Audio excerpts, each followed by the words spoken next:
nobody will really ever be Jordan. Nobody before him or after him, because he has a shoe that's just lasted and will last. That alone right there is just, everybody else's shoes, whether it's Kobe's, LeBron's, like those shoes are not gonna be here, forever. So, and plus they're called Nikes most of the time. They're not like LeBron's or Kobe's or he really is Jordan. So it's just like he kind of just went. It's kind of hard to pass Jordan in the sense of respect. You may pass records. I mean, records are made to be broke, but it's just kind of hard to pass Jordan in respect level. Yeah, definitely. He took it there, man. Yeah. Even though he don't mess with us no more, but we ain't gonna even we don't even go there, Jordan. We're not gonna even go there. You know what I'm saying? Yeah. Kudos to you. You know what I'm saying? Definitely. All right, so man, I got something else I got to ask you real quick. Manu Ginobili. Is Manu Ginobili a Hall of Famer? I talked about this. I had my man Tyjun Mack just on the show a minute ago, and in my eyes, I think when you look at basketball as a whole, and that's what the NBA or that's what the Hall of Fame is, he's done a lot for the game of basketball. Yeah, but just on his NBA strength, I don't know. To me, he hasn't been like consistent. He's won championships. Don't get me wrong. He's done a lot, but I don't see him as a Hall of Famer. I just don't. And I had to get your thoughts if you see Manu as a Hall of Famer or not. Well, it's like what you said, man. I do feel exactly what because that's the first thing I thought about. Like, I mean, he isn't hasn't been like the most consistent. I mean, but in terms of just the length that he's played, the times that he has shown up, the city of San Antonio is like he's like a god there, So it's like players once you get to that point, because there's certain players in the Hall of Fame. I'm like now, I'm like, So I feel like once you get to that point of your career when you've literally maybe changed a little boy's life, or because like you say, he's not gonna be the most vibrant one on the court, but once he shows up, it's really like none other. It's kind of like Klay Thompson in a sense. He's gonna shoot those threes and he gonna get it down. He even dunk sometimes. little soft dunk. On the fast break. Right. But yeah. I mean, I do feel like he's a Hall of Famer in that sense. But I agree. Like he hasn't. I wouldn't just think of him first. If you say who's your top Hall of Famers, even if it's top 20, I probably wouldn't put him in my top 20. I mean, just being honest. But he's definitely a Hall of Famer just because of the sense of what he's done for the game. I mean, I'm pretty sure he's changed some little boy's life in San Antonio. Shout out to 210. Definitely. All right, man. Great having you on. We're definitely gonna be doing it again on the next show. I got to get you back on. I think we're gonna talk all NBA because the finals are gonna be right in the thick of things of the finals. So it'd be great to get you back on again. But everybody, make sure you go follow Cleo McClain at Cleo Loves You on Twitter. Always, man. One of the best Twitter accounts to follow. It's going to make you laugh. It's going to make you think. It's awesome. I appreciate that, man. That's what I try to make people think with a little bit of entertainment within, because, if you put just medicine out there, they don't come. So, right. All right, man. Well, take care. Have a good one. Always good, Brian. Until next time, man. Everybody, appreciate y'all for listening, man. Y'all have a good day. All right, man. Peace. All right. All right. That was my man, Cleo McClain. Always love getting him on the show. Always great talking, getting his sports mind. Man, I don't understand what's going on with this Spreaker app. I can't see all the comments on the right side. I can still hear the music in the background. So I don't know what's going on. So hopefully everything is good on you guys' end. From what I hear, you guys can still hear. So I think we're good. But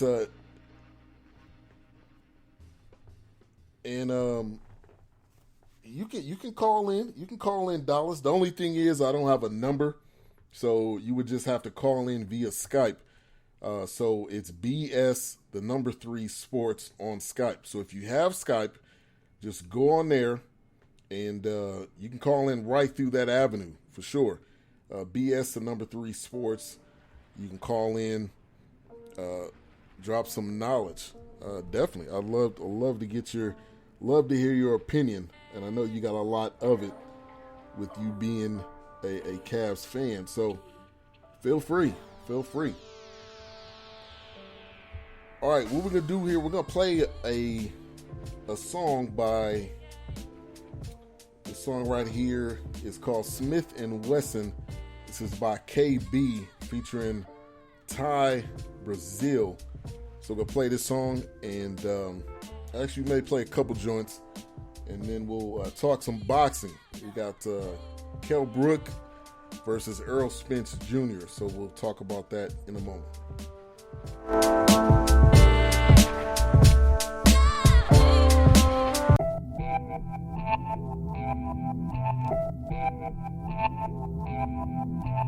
Smith and Wesson, spit that Smith and Wesson, yeah, Kell to your soul, feel.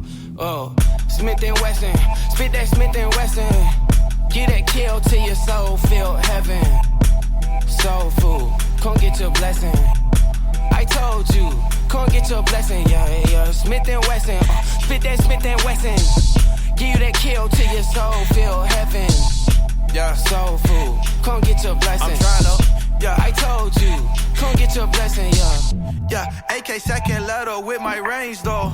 Yeah, I feel fly as TSA in plain clothes. Yeah, it's these bitchy rappers swear they canes though. Yeah, sun came out and dried up all they rain. No, I SoundCloud high, streaming the track and you can spot the fire emoji. Cause I'm living all I got. Boy, I'm really living more than sentimental. Put it in the middle of an instrumental, every jot and tittle. From my brother pencil riddle with the riddles of the father's vision. Boy, I know you heard me go up. Sorry for all the hold up, yeah. In the lab now with Cobra, yeah. Tempo, homie, that's my quota. That album coming soon, Natalie, that's no lie. Smith and Wesson, spit that Smith and Wesson. Get that Kell to your soul, feel heaven.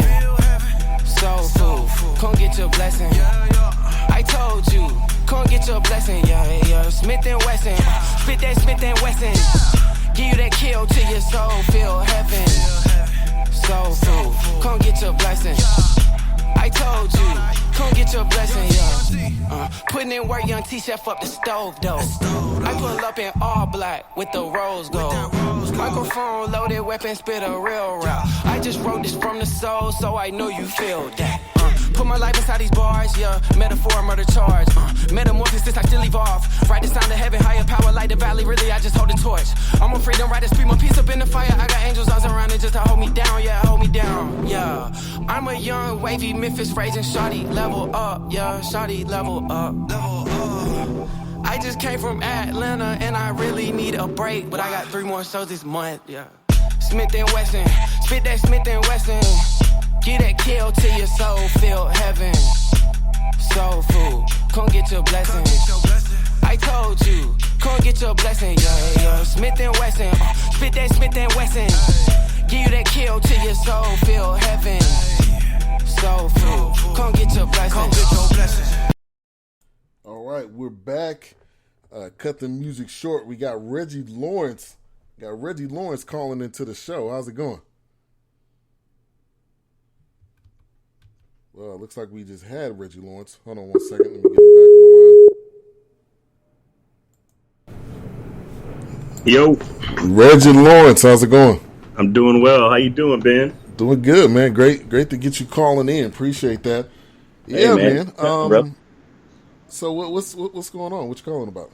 All right. Am I on or what? I don't know. yeah, you're good. You're on. Oh, cool. So I'm just calling to try to give another angle too regarding the Cavs, and I think something that people really don't think too much about.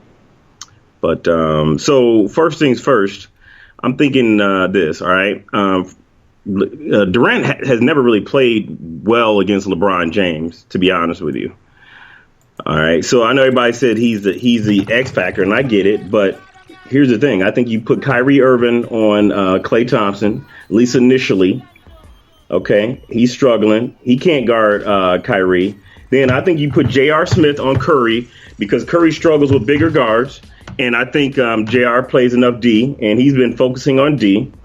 Okay, and then you got Tristan Thompson. I can hang with Draymond Green. He's covered faster guys before. And then you have Kevin Love on a much slower Zaza.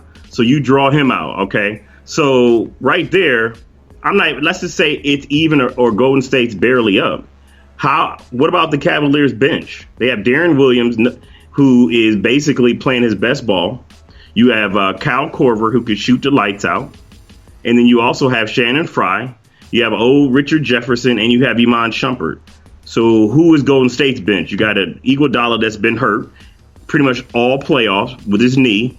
And you got Livingston, who hasn't played anywhere near, what he did, last couple of years. So that's my thoughts on that.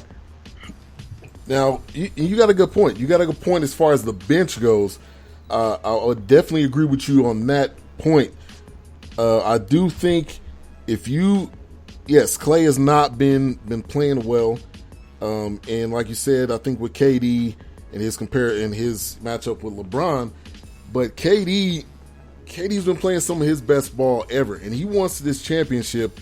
I think not only just for himself, but he wants to definitely show up Russ. He wants to definitely prove that this was a good move. So I think he's going to play his best basketball probably ever, and I think it's going to be a good matchup. But I think Durant's going to get his points. Durant's going to get his points. I don't think no matter what type of D LeBron plays, and that's what I think. Now, in the chat room, I was kind of doing a comparison, but I think if you look at the matchup, if you look up Tristan Thompson, you look at that versus Draymond. Yep. To me, Draymond's a better player. Draymond's a better all-around player than Tristan Thompson. Tristan Thompson, to me, is a role player that got cashed out, and now the target is back. No, Tristan Thompson is similar to Dennis Rodman. He's far from a role player. JaVale McGee is a role player. Now, and Green is a better all-around player, but what I'm saying is that when you talk about the ability to at least guard Draymond, Tristan can do that. The one thing what I find interesting is who has guarded Durant this year in the playoffs. He has had nobody to guard him. So he may get his points, but LeBron's gonna be able to get his points. And Durant, in my opinion, doesn't have the dog in him, to be physical or whatever. So I'm thinking it might be a wash. Okay, who's gonna guard Kyrie on that squad? Yeah, to that point, Clay. I think Clay's going to be the one guarding. No way. Kyrie. He can't stay. He can't stay with Kyrie. No way. Not even close. And you guys, I think what you guys forget, dog. I know they got 4 stars, but they not right now. The ball's only been shared between 2 people, really. Curry and Durant, and Green here and there. But you guys expected all of a sudden they just going to start sharing all the balls. There's only so many balls to go around with 4 dudes. I don't know all of a sudden why y'all think that, Clay's going to get 30 and Durant's going to get 30 and Curry's going to get 30. I don't. They all got 30 each. Right. Yeah. I mean, I think we're going to see a lot in this series because pretty much at the end of the day, it's a lot of talk. Everybody's talking, but I think when we get to this series, we're going to truly see what all these guys are made of. We're going to truly see what Durant's truly made of. I know Kyrie's gonna play. Kyrie's gonna play the best ball, bearing any type of injury. I think Kyrie's gonna ball out regardless, and I don't think anybody's gonna be able to touch Kyrie. I agree with you on that. But I'm still saying Warriors in 6. I think we're gonna see a lot though in the first 2 games. I think that's gonna tell us a lot. LeBron is laser focused. I got to give you that. I got to definitely can't count that out. Here's my question with LeBron. I'm kind of going sideways here. Everybody's talking about with him passing Jordan in the scoring. What does that mean to you? And do you think he's going to be better than Jordan eventually, even better than Kobe eventually? To me, that doesn't mean anything. Except I was just thinking about this on my drive home. What would be nice, and I'm going to try to figure out, is say we took Jordan took off 3 years. Yeah. So what I think we should do is we take those 3 years that Jordan took off and maybe try to figure out his average in the playoffs. I forget how many games. And then you add those. I still think LeBron's going to get him in points anyway, but that doesn't mean anything to me. I'll be totally honest with you. And as far as Kobe, the game was just so different.